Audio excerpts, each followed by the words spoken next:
khala tunen hi video kang bol na san hi thil dang ei sin thil kai ka hil chianu ja kang bol hin video hi thil dang bang mam sin hi hilim hi namu cha dong kata sanin ken jong kamuwin hi pen hi mi tam ta in hi a hi lo la min ala ta hin a hin asunga bangoma hi chi pen hi new khat kang hil chianu da hi lim hi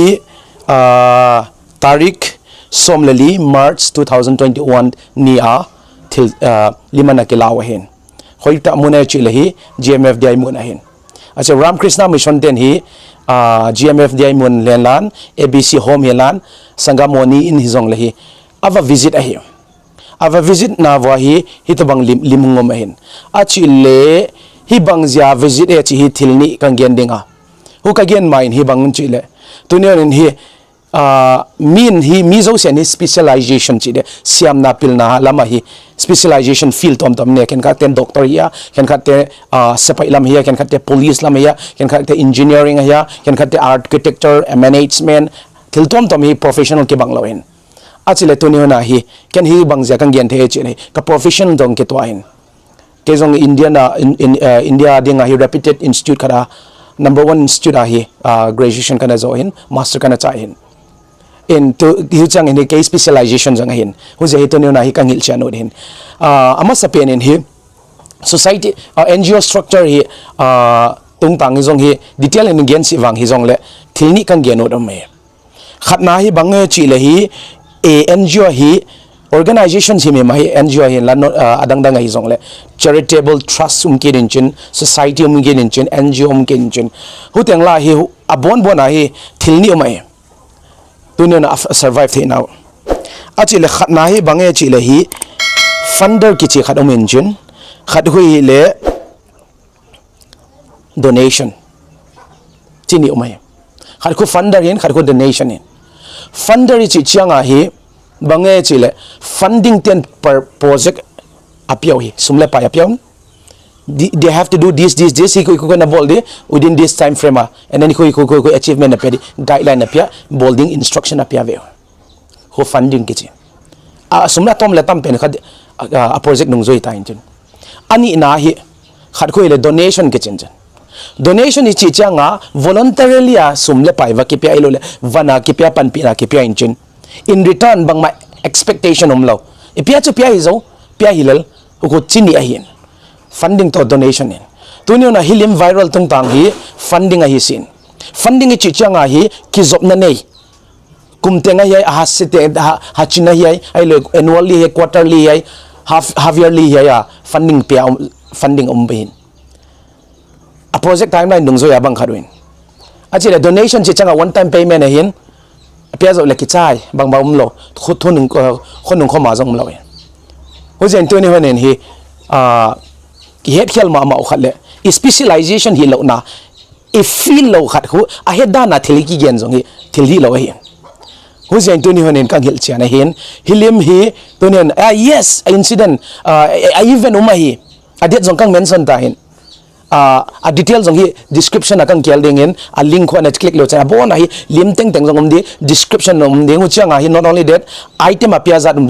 di hin item pia jong hi Gmfdi mina Ram Krishna mission 10 item pia hi the thildang mam sin male trouser 29 piece t-shirt shorts 22 sets female trouser shorts pen 12 male jacket 9 female coats 50 kg of rice 50 kg of potato 25 kg of salt 10 kg of dal 5 kg of onion 72 packets of biscuit hi tengai apia zo wapat thil incident jang bang mom no lo pe ki zop na jang lo pe bang chinan dewa hindu te to ki zop chak nge ime mat malai la hu jen tu ni little subjan bang again little knowledge is very dangerous thil he cha lo le pen hi a he dan dan again long hi thil la hwayum pi hi hu jen tu ni hi ka gen u chabang mom sin yes a hi na thil la pe now hindu sa khwa zui te na va bol now hi zong le again what subang chile Gmfdi to organization ki zap nam loi funding piawa a hi le project piaw hi lewang yes ki zop na ne ka chi ka proof ngami ai wanga i ku donation pen one time payment ka gen bang one time payment i changa ki zop na ngum loi hu ja hi hi lo lo wa thul hi igen lo ding oi yes mi khadin o thilpa ka bolwood ai lo le thil khat hum bol hoi thil hoi khat hum bol nga chile as an ministry they can't say no min thil khat bolwood no chi thei lo ding i na tu has min silpa bolwood no chi thei lo ding i hu ja thil hi ale lo a hi lo again lo ding hu chang en hi video jong description agang ko idinga evangelist no ma in jong ni veita an again ita hi relim hi a hi lo mi tang zonga bolwa a hilchen nang description an ne enun lan ho chang in hi hoi den na ngayon ana ngayon abonin ka heka chitwan si hi zong le thil paidan organization paidan adia de kola NGO lam paidan hi ken ka he azia pen ka specialization hi ka chingam I know it 12A, ATZs, FCRA, Darpan, Adang te jong. I know how it works.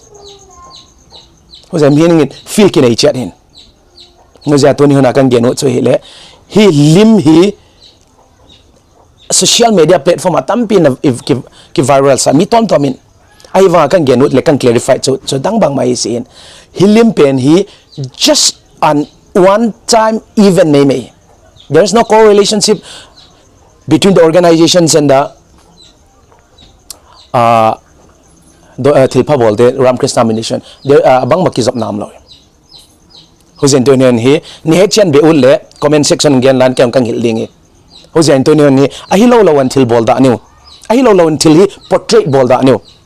Thilbang kimpen ali meet amai achi le sangam moni le ABC home zonga visit we vale. Why only Gmfdi Hindu te to correlate dom chidan do ki portrait la. Hilawahi sangam te hilawahi. Who's Antonio ni ana gel tha online. Aho hoi ding gel vai thil bang kim. Thil hi hilaw zong zong ala de lo ding hi. Who's hi ko kang condemn na zong ai sia. Even clarification kang bole. Aja pen thil bang kim hi ken ka he ka chitwan si dinga long ken grassroots level at digging ka bole research ka bole ka het ka finding khoi ho jan to na ta san naw hian lan na ta san lo na hi jong le to ni hi adia kholin lam kai te khopi on lan founder te jong mi there 24/7 hi hu jai ni they are always welcome. You are always welcome to come and clarify the Gmfdi ho jan to ni hi social media platform ilan bang hizong le thil ahilo lo again lo ding ahoi hoi da again ding head chen lo te head chen som wawi chi gen udivanin onjangin thil bang campaign igam le inama ding ai pang khom deu he ta sale haga wa jong chi kan gen wange ki pange video enju to en tu te zo sia na bonun lungdame ki pange